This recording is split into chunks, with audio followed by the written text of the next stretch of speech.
Bueno, ¿qué tal? ¿Cómo están? Muchas gracias por participar de esta charla. La idea es anticipar o charlar previamente lo que luego será un curso que es sobre el título Los movimientos éticos en el psicoanálisis. Antes que nada, bueno, agradecerles a todos y a todas. A muchos, bueno, ya los conozco, a otros los estoy conociendo en esta charla. Pero un agradecimiento especial a la CAP Big Data que, bueno, me vuelve a invitar a poder dar cuenta de, bueno, temas que vengo pensando.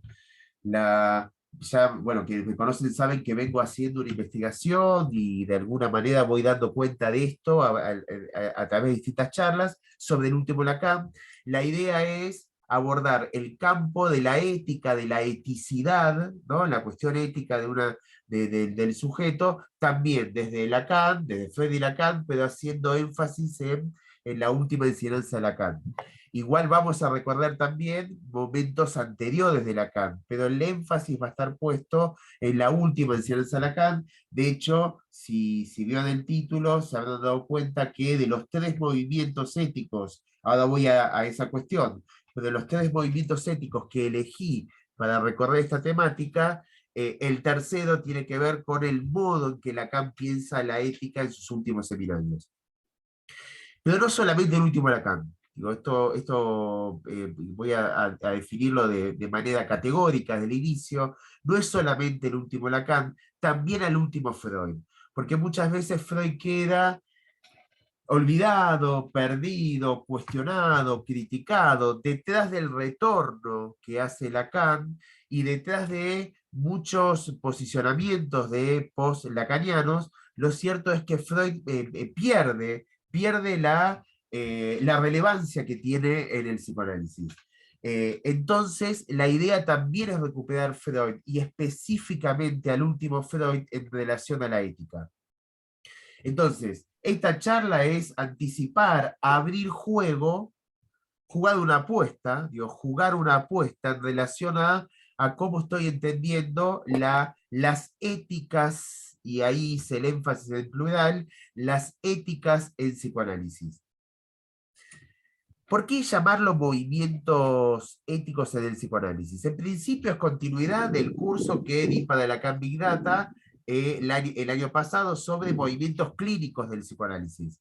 Digo, es continuidad en el sentido de, o sea, es otro curso. No vamos a retomar desde ahí, no es que continuamos con algo de ahí, pero sí el modo de entender al psicoanálisis. En ese sentido es continuidad.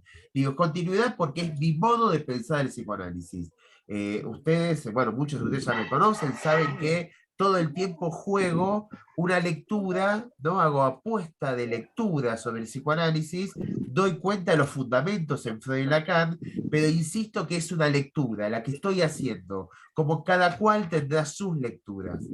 Entonces, el año pasado lo habíamos planteado, movimientos clínicos en el psicoanálisis, habíamos ubicado tres grandes movimientos: saber hacer con el sentón, atravesar el fantasma, inventar un significante nuevo. Movimientos que estaban asociados al fin de análisis, pero que en realidad son los movimientos mismos de la experiencia psicoanalítica. Con esa idea de movimientos retomo este año, pero para pensar no la cuestión clínica, o por lo menos no de manera directa, sino para pensar la ética en psicoanálisis, insisto, las éticas en psicoanálisis. Pero ¿por qué movimientos? ¿Por qué insistir con la palabra movimientos? En principio me parece fantástica, porque movimiento supone algo del orden de lo existencial, algo del orden del devenir. Y esto está muy claro tanto en Freud como en Lacan. El psicoanálisis siempre fue en movimiento. No hay fijeza en psicoanálisis. Las fijezas tienden a diatrogenizar al sujeto, a perder al sujeto, a reducir el sujeto a un objeto. Las clínicas freudiana y lacaniana, los modos de pensar el psicoanálisis freudiano-lacaniano siempre fue en movimiento, o sea, en la idea del discurrir, el devenir de una práctica con distintos momentos. Los movimientos dan cuenta de distintos momentos. Me parece fantástica la idea de recuperar un psicoanálisis en movimiento. Pero además, porque movimiento significa procesos que se inician, pero que no necesariamente se saben dónde termina. O sea, nos deja la posibilidad de seguir pensando. Movimiento es la posibilidad de seguir pensando de qué se trata del psicoanálisis. Y no, como muchas veces sucede en lugares de formación, donde el psicoanálisis comienza a enseñarse como si fuera una cuestión enciclopédica, como si fuera una cuestión de información que se dice y que se puede aprender para dar cuenta en un parcial o en un final universitario sobre el psicoanálisis. El psicoanálisis es movimiento, o sea, no tiene una finalización en el sentido de no está determinado, no está acotado, no está aún cerrado, todavía se puede seguir pensando. Freud, Lacan y muchos otros han sido grandes propiciadores de debates que aún siguen en vigencia. El psicoanálisis no está cerrado. Si fuera así, sería una práctica universitaria, como Lacan tan acertadamente cuestiona. ¿No? El psicoanálisis no es del orden de una práctica universitaria. El psicoanálisis es del orden de una transmisión que supone movimientos donde todavía se pueda seguir pensando. Pero además, la palabra movimiento no solamente da cuenta de esto, un psicoanálisis aún no cerrado, sino que también da cuenta de que hay que pensar procesos existenciales que dan cuenta del devenir de una subjetividad a lo largo de momentos del análisis. No es lo mismo un momento inicial, donde por ahí el énfasis está puesto en lo simbólico, Lacan dice sujeto supuesto al saber, que un momento intermedio, quizás un momento final, donde el énfasis va a estar puesto en lo real. Lacan va a decir semblante objeto A. O sea, hay que pensar el psicoanálisis en movimiento, o sea, en su historicidad. El psicoanálisis es una práctica necesariamente histórica. No digo histórica del sujeto que viene a contar de su infancia solamente. Histórica del sentido que una subjetividad hace historia a lo largo de un análisis. Yo siempre hago el mismo chiste, digo un análisis que dura 20 años, porque uno de mis análisis duró 20 años, ¿no? Entonces digo siempre eso. Claro, no fui el mismo en el inicio, no fui el mismo en momentos intermedios, no soy el mismo en el final de ese análisis y después hubo otro. O sea que en realidad el psicoanálisis es una historicidad que supone movimiento. En términos filosóficos, viene muy bien pensarlo como devenir, que es esta idea que surge de los presocráticos, sobre todo de Heráclito, ese gran presocrático, que suponía que todo estaba afectado por el devenir. Pero para decirlo bien en concreto, en términos psicoanalíticos, es el concepto del último Lacan, que Lacan llama existencia. Lacan lo escribe con un guión intermedio, ex-sistencia. La existencia para Lacan es lo real en tanto está anudado a lo simbólico y lo imaginario, o sea, no es lo real por sí, es lo real anudado, es el RCI anudado, pero lo existencial es ese real que deviene, que es devenir, que deviene en una historicidad, en una temporalidad. Hay existencialidad en un análisis. Es el devenir de un sujeto a lo largo de un recorrido. Movimientos, ¿no? Esto es Lacan, último Lacan. Lacan empieza a jugar el concepto de existencia a partir del seminario 20 y se vuelve quizá el concepto más fuerte, clave y más fuerte de lo que conocemos como el último Lacan, la existencialidad. Entonces, por eso aparecen movimientos en el título. Retomo la lógica que inicié el año pasado en la Big Data y desde ahí, esta vez, el año pasado planteamos cuestiones en relación a la clínica, esta vez la idea es plantear cuestiones en relación a la ética del psicoanálisis. Insisto, las éticas en el psicoanálisis. Ahora, enseguida surge ahí una pequeña interrogación. Lo digo de esta manera, lo digo de manera por ahí un poco provocativa, si quieren después ahí abrimos al debate con esta provocación que voy a decir ahora. Se ha hablado muy poco de ética en el psicoanálisis, porque todo el tiempo Digo, esto me refiero a cuestiones en las universidades, cuestiones en los centros de formación, instituciones, escuelas. Todo el tiempo se habla de deontología. La deontología son las éticas profesionales, lo que la filosofía da cuenta de la ética aplicada a una profesión. Por ejemplo, no sé, uno dice, bueno, ética de los abogados, ética de los médicos, ética de los psicólogos. Son esos famosos códigos de ética, ¿no? Que te dice, bueno, no sé, qué cosas no se pueden, qué cosas sí se pueden. Eso es deontología. No tiene nada que ver con la ética. En realidad es como un, no es que no tiene nada que ver, es como un derivado práctico de la ética. Pero la ética abre preguntas e interrogaciones y toda una cantidad de reflexión crítica mucho más profunda que una simple deontología. La deontología, en todo caso, es un pequeño capítulo superficial de lo que es una ética.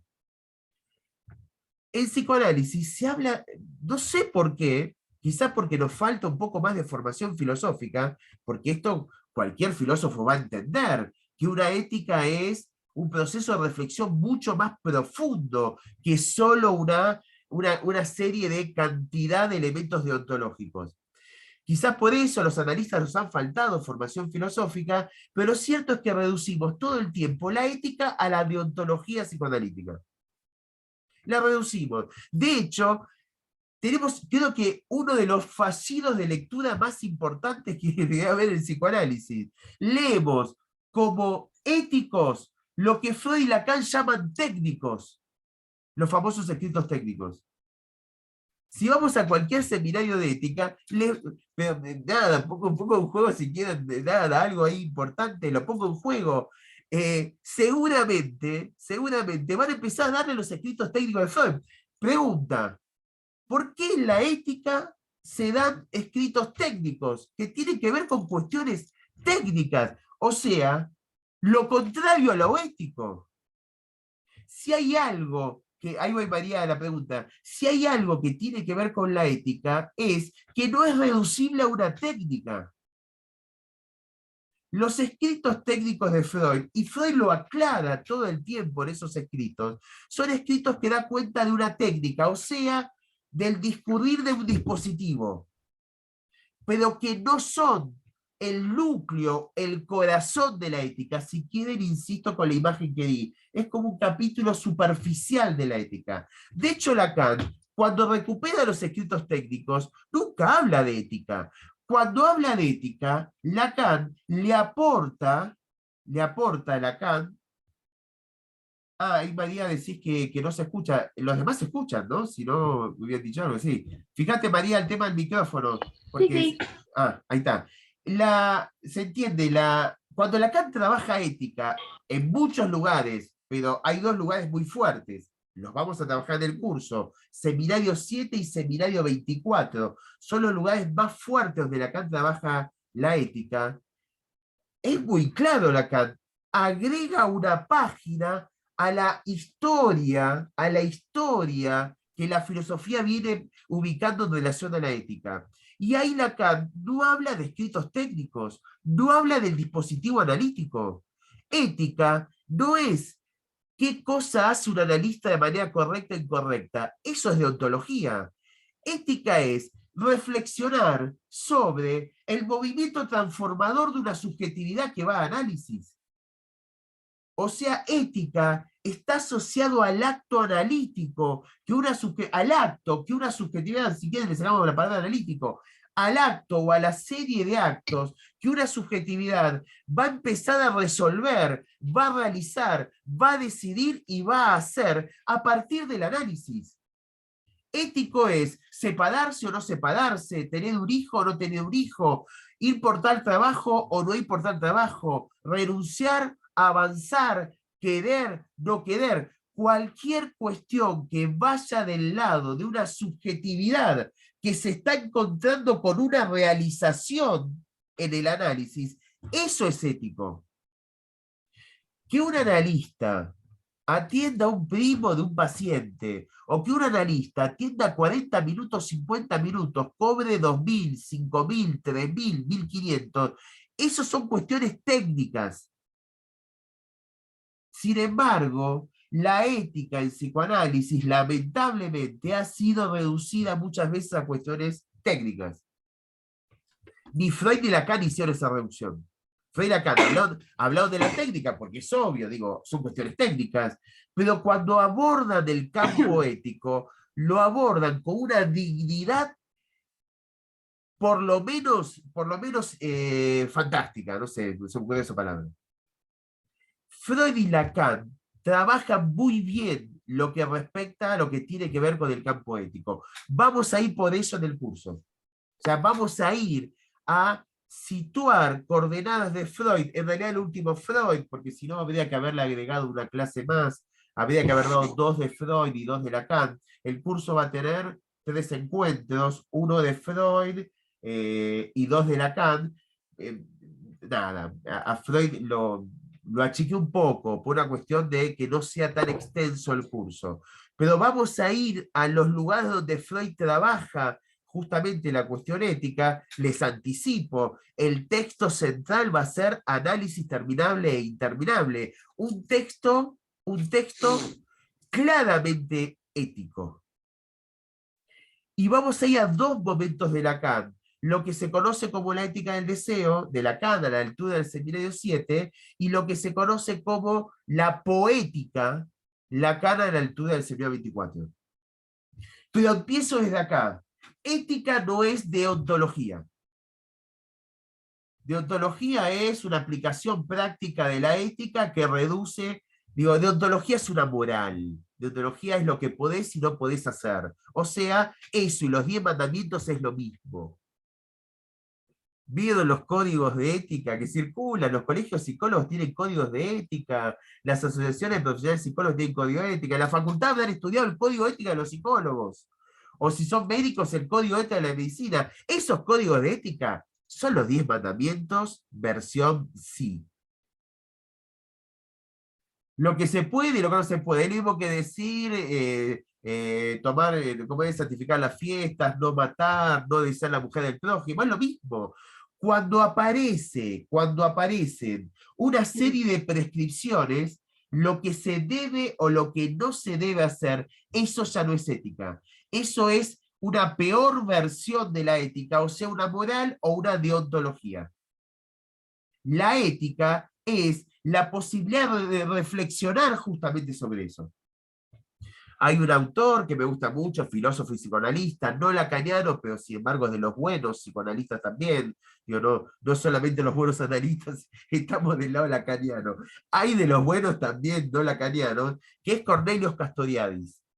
Es un gran analista que participa con Lacan, llega hasta un momento intermedio de Lacan y después rompe con Lacan. Él y su mujer, Pierre Lanier, ¿no? Pierre Lanier, otra gran analista.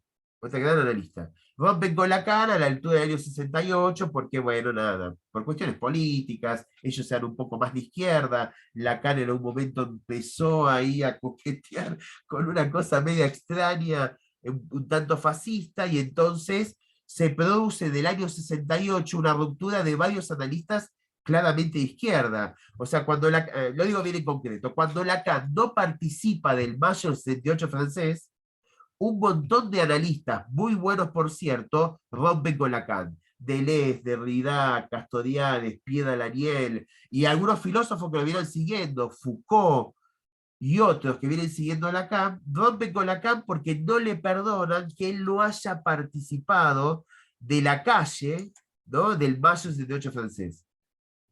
¿No? Es interesante, Lacan, mientras estaba sucediendo el mayo del 78 francés, él estaba dando clases. Una cosa extraña para un autor de la talla de Lacan.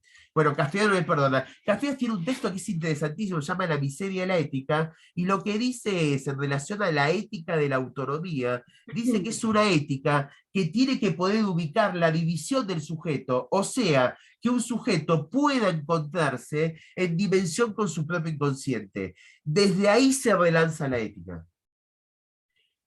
Esta ética, dice Castoriadis, que es autónoma, necesariamente autónoma, es en cuestionamiento con lo que él llama las éticas heterónomas, que son las éticas que vienen del lado de los códigos, lo que te dicen que qué cosa tenés que hacer. Y entonces Castoriadis en un momento, en ese texto, dice, estar sometido a un conjunto de prescripciones, sean las que sean, eso es inmoral. O sea, él juega con la palabra, más que moral, es inmoral. Obedecer los 10 mandamientos, obedecer el código de ética del colegio de psicólogos, sin participar, sin ponerlo en cuestión, sin volver a ponerlo sobre la mesa para charlarlo, eso es inmoral, porque lo que hace es reduce la ética a una moral cerrada y a la obediencia de prescripciones ya establecidas. Acá estamos hablando de otra cosa, estamos hablando de ética, o sea, de la pregunta por de qué se trata, qué habría que hacer, dónde está el bien y el mal, qué es lo correcto y lo incorrecto, de qué se trata la responsabilidad, qué es la libertad, cualquiera de los grandes ítems de la ética, ponerlos en cuestión en relación al psicoanálisis. Pensar dónde está la libertad de un sujeto es una pregunta ética. Y resolver de qué se trata la libertad en un análisis, en una experiencia analítica, es un movimiento ético. Libertad si hay un otro, pero es un otro del orden de la determinación absoluta o es un otro que por estar en falta su determinación es siempre fallida. Digo, ese campo de la libertad o su contracara, la determinación, son cuestiones éticas. Hacia ahí vamos, movimientos éticos en el psicoanálisis, no prácticos, técnicos, morales, movimientos éticos. No es una deontología. Ahora, sin embargo, es interesante, porque no somos una filosofía que solo reflexionamos sobre la subjetividad en abstracto, ¿no? Entonces pensamos que es una ética para un sujeto en abstracto. Somos una experiencia, somos una praxis. Entonces, lo ético es al mismo tiempo la ética del sentido más filosófico, o sea, de qué se trata una subjetividad, libertad, responsabilidad, determinación, digo, acto, de qué se el bien, el mal, de qué se trata en términos de un sujeto, eso es la ética subjetiva que el psicoanálisis claramente soporta, pero como es en el marco una experiencia, la praxis psicoanalítica también involucra finalmente los aspectos deontológicos. La ética del psicoanálisis es una tensión entre una ética subjetiva y una práctica de un dispositivo. Es una tensión. No es la ética... ¿Se cortó? Ahí dice Daniel que se cortó. Yo los veo. Estoy. Bueno, les sigo. La Sí, ética... volviste. Ah, bueno, gracias. La ética el psicoanálisis es una tensión entre una ética, una eticidad, que es del campo de un sujeto que está en un proceso de transformación. Eso es la experiencia analítica. Empezamos para ser distintos en algún momento, transformando. Lacan lo dice muy bien en el seminario 15. Hay un antes y un después del acto psicoanalítico. O sea, hay una transformación en un psicoanálisis. Entramos, si quiere, lo decimos de manera muy sencilla, como dice Freud, en Análisis Terminal e Interminable, entramos con muchas más inhibiciones, síntomas y angustias, y salimos sabiendo hacer algo con eso. Esto Freud lo dice en Análisis Terminal e Interminable. Genial. Entramos torturados por inhibición, síntomas y angustias, en demasía, y salimos con eso, pero sabiendo hacer algo. O sea, hay una transformación. Es una ética entonces de lo subjetivo, pero es inherente a un dispositivo que se sostiene a lo largo de un tiempo. Un dispositivo que va a incluir asociación libre, que va a incluir atención flotante, neutralidad, abstinencia. Dije freudianamente, pero también lo digo de lacanianamente, deseo de analista, semblanteo del objeto, el nudo morgoce deseo. Digo, ahí lo dije en lacanés. Lo cierto es que es una ética subjetiva, pero al mismo tiempo es el discurrir de un dispositivo, el suceder de un dispositivo. Bancamos esta tensión. La ética es tensional para el psicoanálisis. Es una tensión. ¿Por qué digo que esto es una tensión? Una tensión. Porque en realidad de acuerdo a cómo pensemos la subjetividad, vamos a tener un dispositivo específico para esa subjetividad. O viceversa, el dispositivo que utilizamos determina, produce una subjetividad. Doy un ejemplo. Vamos a la primera ética freudiana, hacer consciente lo inconsciente. Se puede resumir esa frase. Es una frase claramente ética.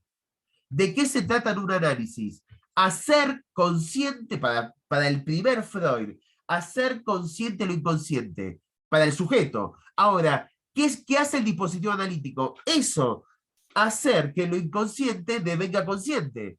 Ahora, esto es un sujeto determinado. ¿Cuál es el sujeto que está en cuestión? El sujeto es la primera tópica freudiana, un sujeto donde está afectado por cuestiones dinámicas, consciente, preconsciente, inconsciente. La represión manda representaciones al inconsciente que pujan por aparecer y que la defensa mantiene inconsciente. O sea, es un sujeto donde lo que está en primer término son las representaciones.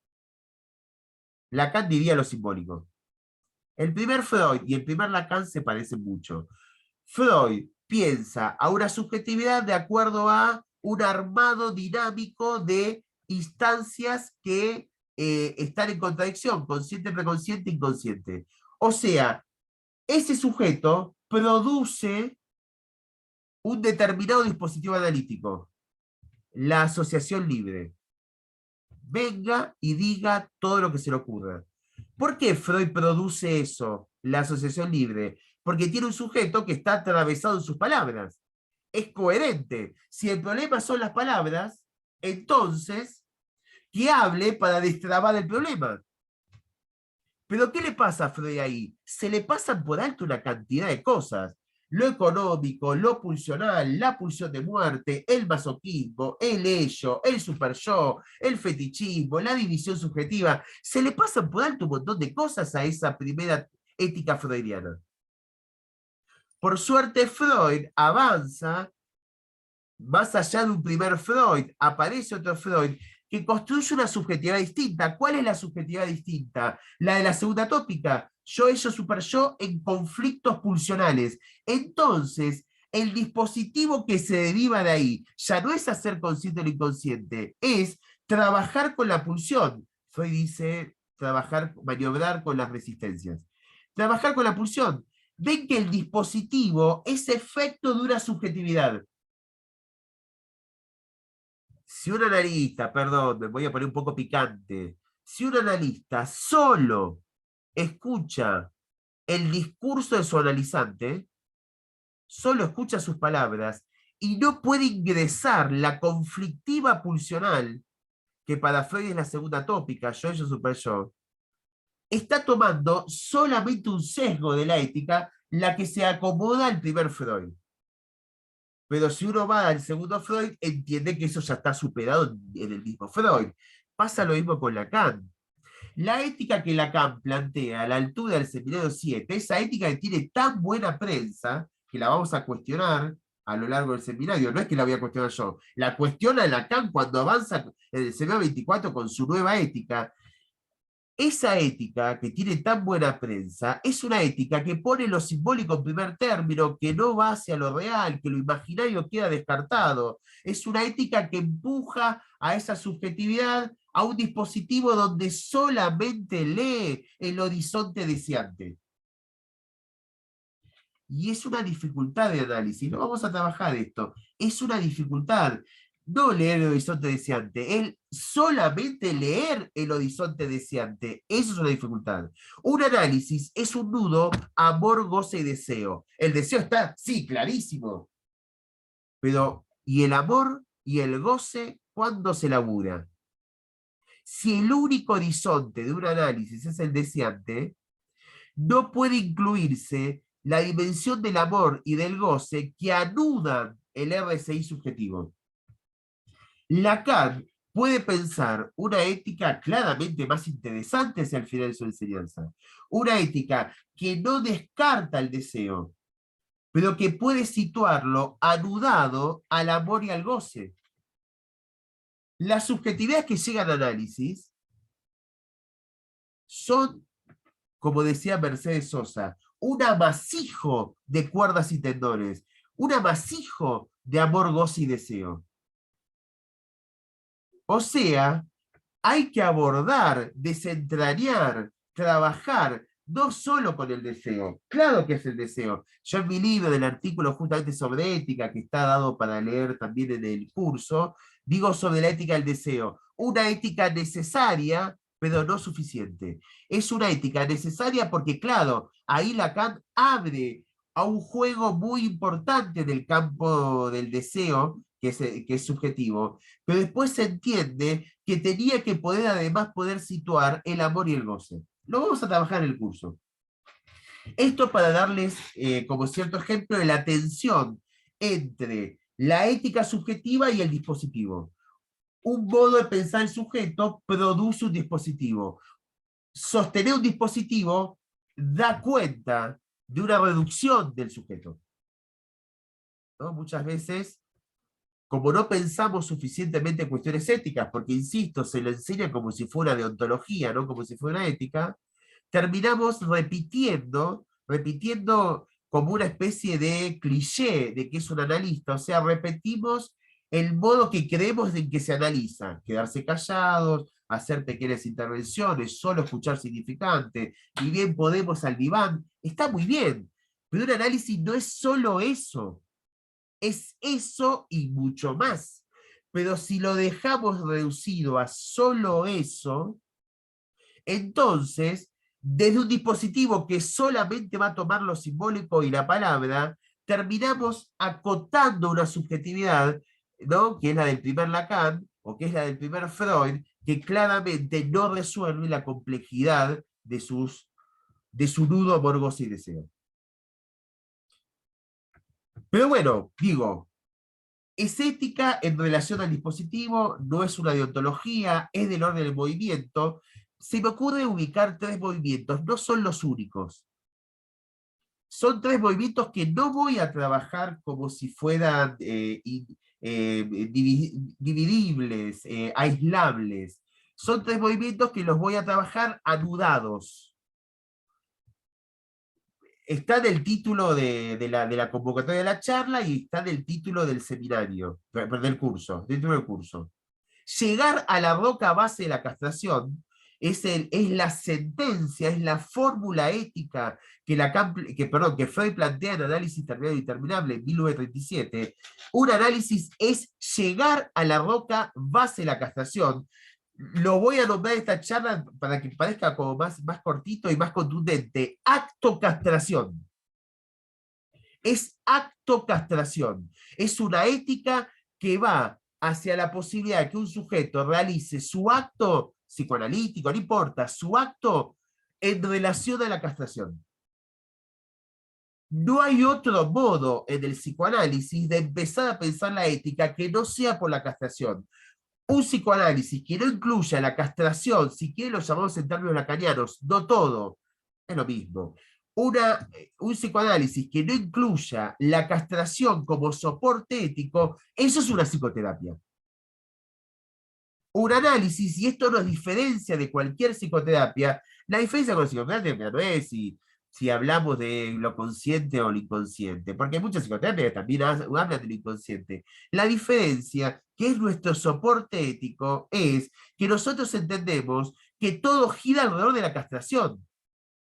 Las otras psicoterapias siguen creyendo en el bienestar, en la salud, en la normalidad, en el capitalismo. Nosotros entendemos que no todo es salud, que no todo es bienestar, que no todo es felicidad, que no todo es capitalismo. O sea, nosotros, como decía Freud, hemos podido leer el malestar de la cultura. Eso es uno de los nombres de la castración, el malestar de la cultura. Llegada a la roca base de la castración, es una de las dimensiones éticas. Lo vas a leer desde Freud. Acto castración. Me parece que suena más fuerte ahí. Acto castración. Y que Freud va a proponer tres salidas a ese acto castración. No son las únicas. Recorté esas tres. Sino que el curso tendría que haber sido más largo. Recorté tres. Que son la compasión frente a la caída del otro, que está en un texto, una carta que Freud escribe a Romain Rolland sobre el padre, sobre el padre en caída, ¿no? Es una salida que tiene que ver con la castración. Freud lo dice, la compasión frente a la caída del otro, la construcción a partir del vacío, la construcción a partir del vacío. Esto es bien freudiano. Freud ubica muy bien los puntos de vacío existencial y frente a eso construye. Lo dice en innumerables lugares. Vamos a trabajar el texto Construcciones en Psicoanálisis. Y además, la deconstrucción del real pulsional. Son tres salidas que tienen que ver con el acto castración. La compasión frente a la caída del otro, la construcción, ¿no?, a partir del vacío y la deconstrucción pulsional. Es el primer movimiento, acto castración. Segundo movimiento, que están anudados. No es que uno contradice al otro, se anudan armando la necesariedad de los tres movimientos. Segundo movimiento, actuar en conformidad con el deseo. Frase emblemática de la última clase del seminario 7 de Lacan. Lo vamos a trabajar. Actuar en conformidad con el deseo. Genial, porque en realidad, digo, esto goza de muy buena salud, el deseo del psicoanálisis. Cuando el deseo, y hay que abordarlo de manera crítica, no olvidemos que deseo es incesto y parricidio. Eso es el deseo. El deseo es incestuoso y el deseo es crueldad en el sentido del parricidio. O sea, el deseo es edípico. ¿Qué sería actuar en conformidad con el deseo? O sea, cogerse a alguien sin ningún tipo de límite, y es sacarme de encima a quien me molesta, o sea, actos parricidas y actos incestuosos. No, no es eso lo que dice Lacan. Sin embargo, se ha leído, y este es un problema de los post-lacanianos, se ha leído el deseo en sentido romántico, como si el deseo es alcanzar una meta. Lacan no dice que es alcanzar una meta. Lacan lo que dice es actuar en la lógica del deseo, pero nunca cumplir el deseo. Para Lacan el deseo es siempre insatisfecho, imposible y además está prevenido. O sea, el deseo no se satisface, no se hace posible y no se lo alcanza.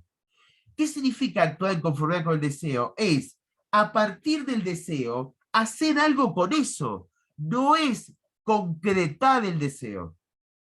Sin embargo, esto que está muy claro en el seminario 7, no sé por qué se ha leído tan mal, y muchos analistas sustancializan el deseo. De hecho, lo nombran. El deseo es renunciar, separarse. El deseo es empezar una carrera universitaria. Esos son anhelos, decía Freud. El deseo está jugado en términos inconscientes. Actuar en conformidad con el deseo es poder poner en cuestión el deseo de cada quien y actuar a partir de eso. Es trabajar suficientemente el deseo y actuar en función de eso. De hecho, muchos análisis terminan en acting out, porque empujan tanto a un deseo que en realidad no es deseo, que es una especie de querer, de anhelo, empujan tanto ahí que se invierte. El analista empieza a demandarle al paciente que haga una especie de acto del querer. Tenés que hacer, no importa, que no hace falta decirlo, tener que decir, todo el tiempo uno va al mismo lugar, pensando que la salida es el deseo como concreción. La salida no es el deseo, es actuar en conformidad con el deseo. No es actuar el deseo. A esto lo llamo acto deseo y lo voy a cuestionar. Así como ubiqué acto castración, a esto lo voy a ubicar como acto deseo y lo vamos a trabajar. El señor 7 y vamos a trabajar cuestiones en relación a esta ética, que es la que más circula. Pero Lacan no se detiene ahí. Lacan habla de ética en todos sus seminarios. Si quieren hagan la prueba, bájense en PDF las obras de Lacan, veo que el PDF te deja poner buscador, y de buscador pone ética. Y te vas a dar cuenta que en todos los seminarios Lacan nombra cientos de veces la palabra ética. O sea, no se reduce al seminario 7. Lacan sigue hablando de ética. El resto de los seminarios, Lacan todo el tiempo vuelve a la ética. El seminario 10 es un gran seminario donde recupera la ética. El seminario 20, bueno, voy a hablar del seminario 15, el acto analítico. El seminario 20, Lacan dice que él vuelve a escribir la ética. Está en el comienzo del seminario 20. El seminario 21 tiene una clase dedicada a la ética que es magistral. Seminario 21. Y obviamente, les estaba anticipando, el seminario 24 de Lacan formula lo que a mi entender, y el entender también de muchos otros, es una nueva postura en relación a la ética. La frase es, no ser lo suficientemente poético. Obviamente la palabra poética juega con la palabra ética, ¿no? Digo, se entiende. Igual acá hay un problema de traducción, lo vamos a ver en el tercer encuentro del curso. Hay un problema de traducción, además hay un problema que ese texto no está editado, entonces usamos las copias clandestinas. No sabemos cómo va a quedar una vez que Miller autorice el seminario 24. Si va a quedar traducido o no de esa manera. Veo que Miller cuando establece los textos, tunea, por decirlo de manera agradable, tunea un poco las cuestiones. Digo, no sabemos cómo va a quedar. Vamos a usar la copia clandestina que circula en Buenos Aires. La frase es no ser lo suficientemente poético, que traduce la palabra poaté, que es un neologismo que Lacan dice y escribe en el seminario 24. Esa ética es la que se conoce como la ética RCI. También se conoce como la ética no todo. También se conoce como la ética que incluye amor, goce y deseo, o la ética de deseo y goces, digo, porque es una ética que va a incluir la dimensión de los goces. Es una ética distinta, que va por el lado de la comedia, ya no de la tragedia, no va hacia la idealización. Es una ética que, leyendo lo imposible, puede pensar algo del orden de lo posible en el campo ético. Lo vamos a trabajar, lo vamos a trabajar. O sea, tres movimientos éticos: acto castración, acto deseo, acto poética. Si quieren las tres frases, llegar a la roca vía la castración, o roca base de la castración, actuar en conformidad con el deseo y no ser lo suficientemente poate. Estas tres formulaciones éticas, en plural, conforman la eticidad en psicoanálisis, como mínimo. Podríamos plantear otras, pero vamos a llegar hasta ahí. Como mínimo, esto es lo que estoy jugando como apuesta de lectura en este curso, como mínimo, una ética debiera ser al menos definible en estas tres dimensiones: el acto castración, el acto deseo y el acto poética.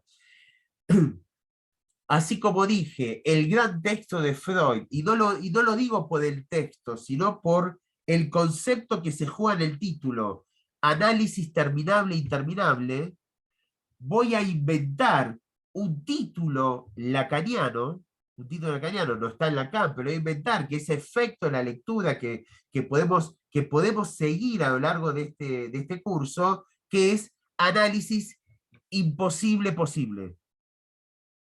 Ahí donde Freud está preocupado por lo terminable e interminable, Lacan va a estar preocupado por lo imposible posible. Son conceptos fuertes Lacan: lo imposible, lo que no cesa de no escribirse, lo real, lo posible, el discurso, la contingencia del significante. O sea, Lacan, así como Freud va de lo interminable a lo terminable, Lacan va a ir de lo imposible a lo posible. Igual esto ya está en Freud, cuando Freud dice que el psicoanálisis es una práctica imposible, al igual que gobernar y educar. Ya está en Freud, pero Lacan le da una categoría distinta al imposible. La ética es lo que hace que un análisis interminable devenga terminable, y es lo que hace que un análisis en sí mismo imposible devenga imposible de algo, de un acto subjetivo, transformador, existencial, que pueda ubicar a una subjetividad en un punto claramente distinto al que inició. Bueno, tenemos unos minutos. Si quiere alguien hacer como alguna pregunta, alguna interrogación, sobre lo que estoy diciendo, bueno, obviamente los invito al curso. Son 3 sábados, 7 de mayo, 14 de mayo, 21 de mayo, de 15 a 17. Las clases por Zoom van a quedar grabadas. Si alguien no puede estar, igual va a estar la grabación del Zoom. Pero bueno, si alguien que hace un comentario, una pregunta, podemos charlar unos minutos.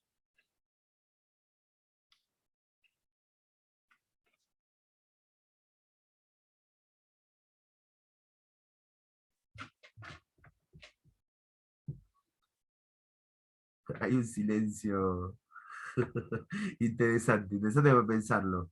Eh, bueno, voy a las preguntas escritas. Daniel, vos decís, bueno, por eso es revolucionario.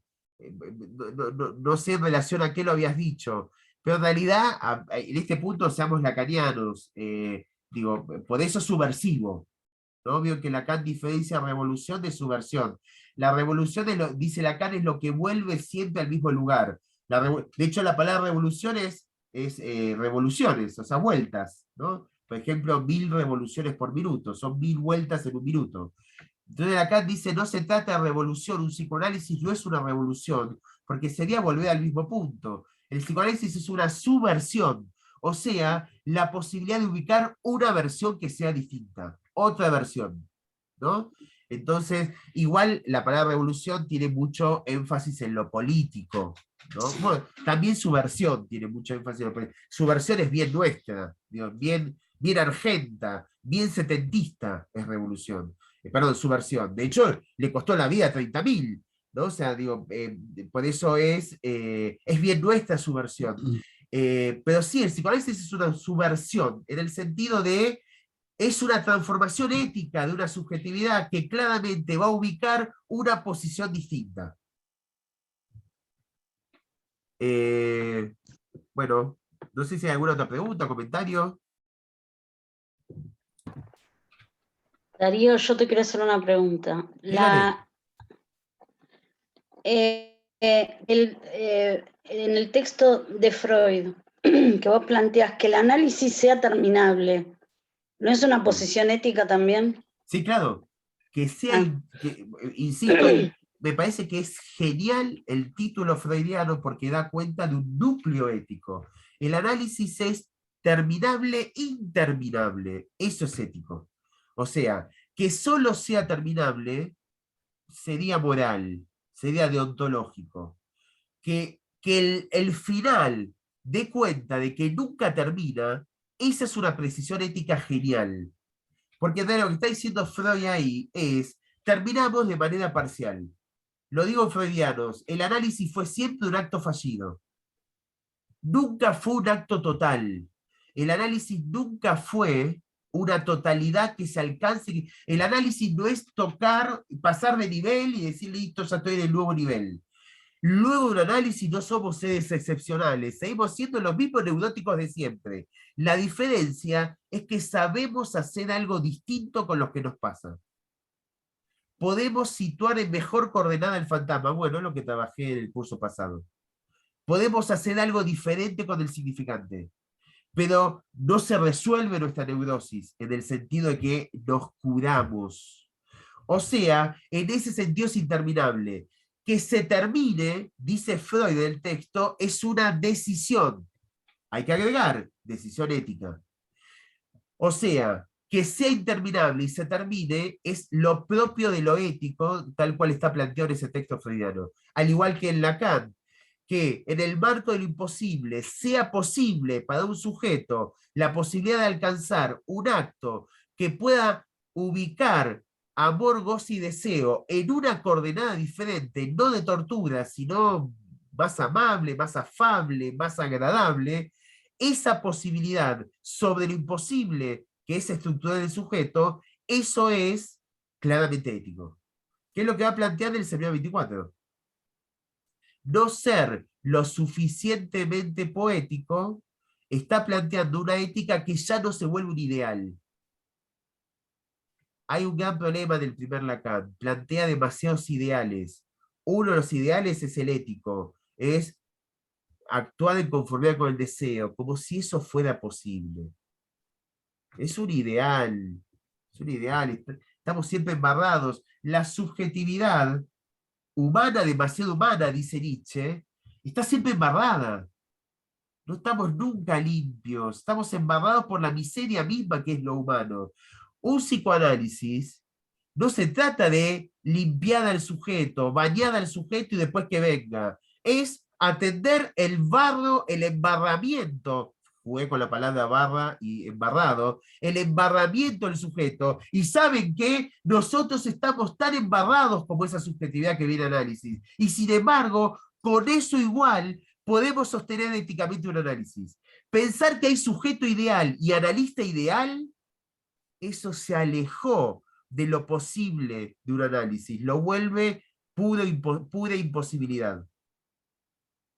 Estamos embarrados en el mismo barro de la subjetividad que analizamos, porque es el barro de la miseria, lo digo de Castoriadis, de la miseria ética de la humanidad. ¿O qué piensan? ¿Que dejamos de ser humanos cuando nos volvemos analistas? Volvemos a casa luego una jornada de atender pacientes y también nos angustiamos, y también a la noche soñamos, y también tenemos algunas inhibiciones, y los síntomas siguen estando. ¿O qué? ¿O yo soy el único que puede decirlo? Finalicé mi análisis y sigo teniendo síntomas. Fantasmas, síntomas, inhibición, síntoma de angustia, como decía Freud, como dice Lacan, la cobardía del neurótico sigue estando luego un análisis. La diferencia es que podemos hacer algo distinto. Eso es la ética. Haber transitado la transformación, que es un análisis, y poder hacer algo distinto a partir de ahí. Eso es la ética. Sin barro, no, embarrados, pero haciendo algo distinto.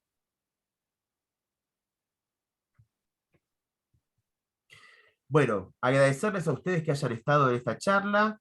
La charla queda grabada, va a aparecer en YouTube, la van a poder volver a ver si quieren. Invitarlos al curso que empieza el 7 de mayo, Movimientos éticos en el psicoanálisis. Bueno, lo resumo: acto castración, acto deseo, acto poética.